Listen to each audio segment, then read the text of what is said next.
वो शंकराचार्य कहने योग्य नहीं है। बिल्कुल साधु वेश में रहने पर भी वो शंकराचार्य नहीं, दंड के पात्र है।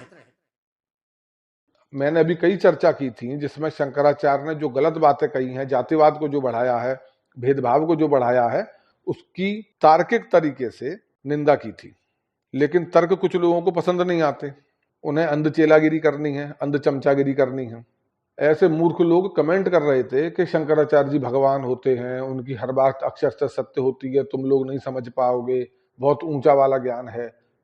तो अब ऐसे जो चमचे हैं जिनके लिए बस एक पद पर पहुंचा व्यक्ति बहुत महान और बहुत ज्ञानी हो जाता है, फिर अब वो अपनी बुद्धि लॉक कर देते हैं, भले ही वो क्या बेवकूफी की बात कर रहा है, क्या विभाजनकारी बात कर रहा है, इससे उन्हें कोई लेना देना नहीं है। उन्हें बस पद से लेना देना है, पुस्तक से लेना देना है, परंपरा से लेना देना है।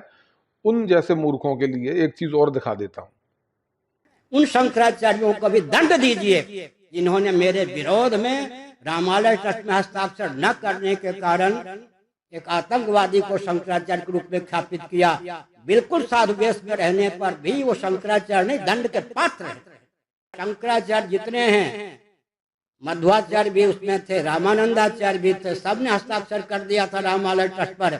पूरे भारत में जितने दल अराजक तत्वों को आचार्य के रूप में घुमाने के पक्ष में, सबको रसातल में पहुंचाऊंगा। मैं संकेत कर देना चाहता हूं, मैं भी नागलोक का व्यक्ति हूं। एक फुफकार दूंगा तो आप सब भस्म हो जाएंगे। इसलिए अगर आप भारत को भारत के रूप में देखना चाहते हैं, जिन शंकराचार्यों ने हस्ताक्षर किया रामालय ट्रस्ट पर, मुझे यातना दी, वो शंकराचार्य कहने योग्य नहीं है। और आप प्रधानमंत्री और मुख्यमंत्री, लज्जा का आपको अनुभव नहीं होता? 2 दिन शासन करने योग्य नहीं। और अमित शाह जी, आप गृह मंत्री होने योग्य नहीं है। अब बताइए आप किसे सही मानोगे? जो बिल्कुल अंधी चेलागिरी में लगे हुए हैं शंकराचार्यों की, ये उनसे मेरा सवाल है। इनकी बात को सही मानोगे तब भी ये मानना पड़ेगा यानी कि बाकी शंकराचार्य बेकार हैं। और अगर आप बाकियों को बेकार नहीं मान रहे तो आपको मानना पड़ेगा ये वाले झूठ बोल रहे हैं और फालतू का बतंगड़ बना रहे हैं।